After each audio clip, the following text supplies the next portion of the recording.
Welcome to the recap of Mashle, Might and Muscles, episodes 7 and 8. Don't forget to smash that subscribe button and ring that notification bell so you stay in the loop on all our upcoming videos. This one's got some major spoilers, but if you ain't bothered, then sit back and get ready to have a blast. Mash, our main man, finds himself trapped in the belly of the beast, Magia Opus stronghold. Abel, the dude who knows him as the Gold Coin Kid, starts questioning his aspirations of becoming a divine visionary. But all Mash wants is a chill life with his family. Now, Abel starts yapping about these divine visionaries being vessels of God's power, wanting to bring back the world to its original state, like some crazy lunatic. He's all about the survival of the fittest and all that jazz. Mash gets it, he understands Abel's longing for peace, but he ain't paying no mind to the madman, which just pisses Abel off. So Abel offers Mash a way out in exchange for that precious gold coin, but our boy turns down the offer in the smoothest way possible. And just like that, all hell breaks loose. Abel attacks with a puppet that used to be Silva, but Mash knocks that sucker out with one punch. But here's the twist. A bigger, badder puppet catches Mash off guard. That big old puppet swipes Mash's coin and tosses it to Abel, or so it seems. Mash accidentally steps on Silva's head, being the klutz he is, and decides to take him to the nurse's office. But something strange happens. Abel gets this weird feeling and realizes his puppet is missing a button. The dude opens his hands, and there it is, the puppet's button. And you won't believe what happens next. Love Cute, one of Magia Opus' crew, witnesses the whole thing and is blown away. She sees Mash pull off this mind-blowing move, ripping the button off the puppet with his mouth and spitting it at the gold coin with lightning speed, all while sneaking that coin right into his own mouth, leaving Abel fooled. Later on, Silva wakes up in the nurse's office, clueless as hell about what went down after he turned into a doll. He spots Mash going wild with his insane workouts and can't help but wonder why the hell Mash dragged him there. Mash tries to sound deep, saying when one of them is in trouble, they all are, but accidentally bites his tongue and leaves. In room 302, Lance and Dut are having a hardcore stare down, driving Finn nuts. Instead of settling it like normal people, they start throwing insults left and right. Enter Mash, breaking down the door, warning them not to break anything. Lemon storms in with some jaw-dropping news. Turns out, Lang's gang has been swiping coins from other dorms.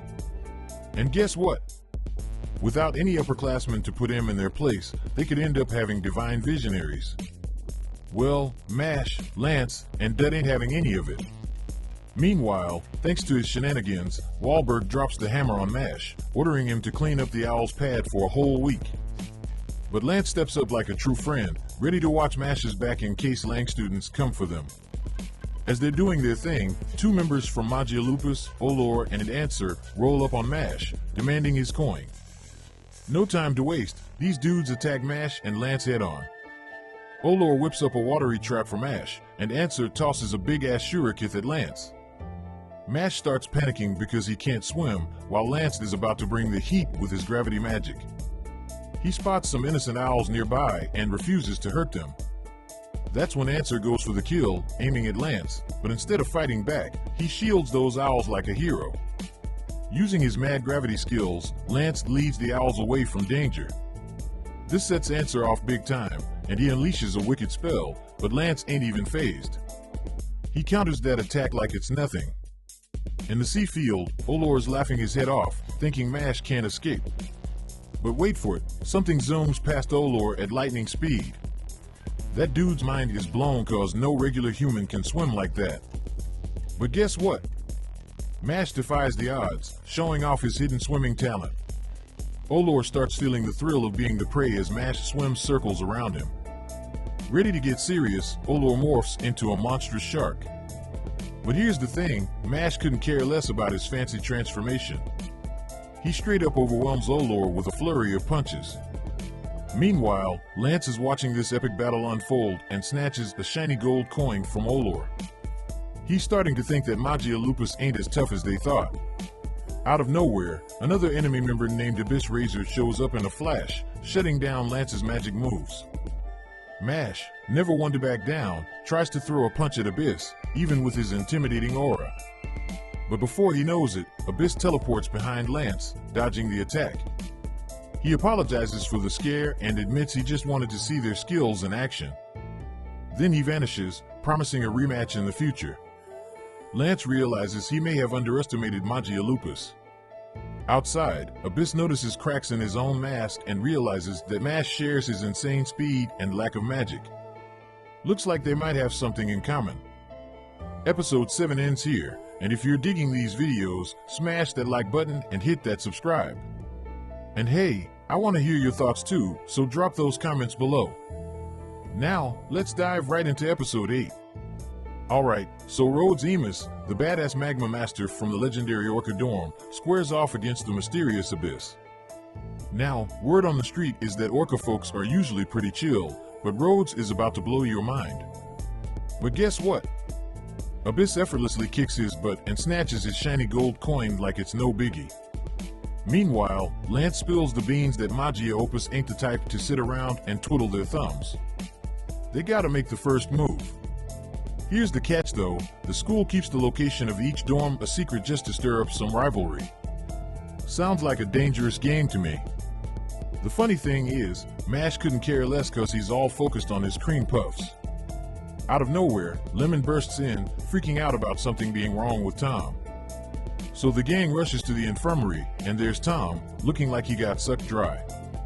Poor dude can barely remember what happened, but he describes this freaky dream where he's trapped in darkness, suffocating and all. And here's the kicker, his magic powers have vanished into thin air, leaving him drained. Lance notices that other students are going through the same thing, stripped of their powers too. In the midst of it all, Lemon hands Mash a homemade lucky charm called Creamy, telling him to protect it like his life depends on it, even in his damn sleep. Later that night, Mash and Lance start sneaking around the school. And guess who joins the party? Dud and Finn, because one wants those sweet gold coins, and the other's pissing his pants at the thought of being alone. Can you guess who wants what? They spot Lemon strutting her stuff, but Lance's spider senses start tingling. Quick as lightning, they hide when Lemon turns around, and guess what? She's a freaking puppet.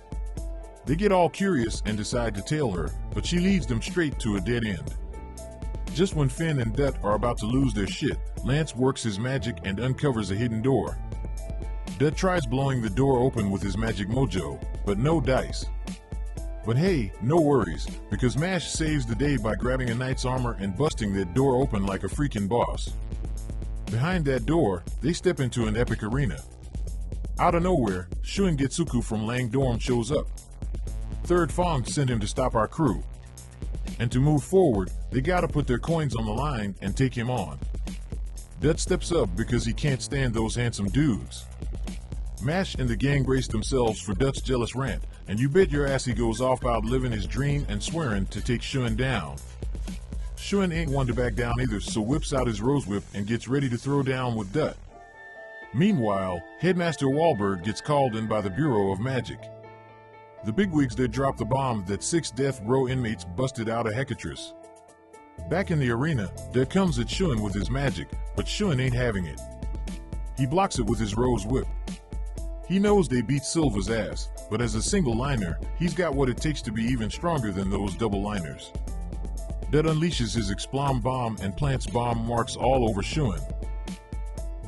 See, these bombs are next level, they're conditional and 5 times stronger. Shun thinks it's a dumbass trap, but Dut sees things different. The enemy grabs Dut with his rose whip, about to finish him off. But hold up. Our red-haired hero never said anything about stepping on the marks. The bomb marks go off, ripping through the whip and freeing Dut. That Explom bomb has always been a time bomb, and Dut triggers the rest of the bombs around Shun, confident as hell that he's taking this victory home.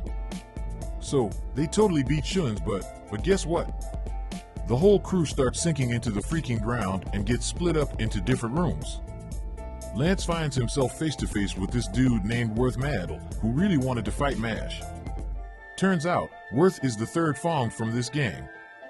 Meanwhile, Dut and Finn get stuck in a room with Love Cute and Milo Genius, who introduce themselves as the 5th and 4th Fangs. Finn thinks they're already screwed because these guys are double liners, but Dut ain't having it and tells him not to give up without even trying. Mash falls right into a room with Abyss, who's the 2nd Fong. Abyss is all like, yo, you and me are the same, but Mash starts freaking out, trying to deny it. And guess what? They're about to throw down and get ready for a crazy fight. And episode 8 ends here. Hey, thanks for checking out this awesome video. If you're digging what you see, make sure to hit that like button and hit the subscribe bell to get even more kick-ass content. I'm all about feedback, so drop your thoughts in the comments and keep your eyes peeled for more upcoming videos.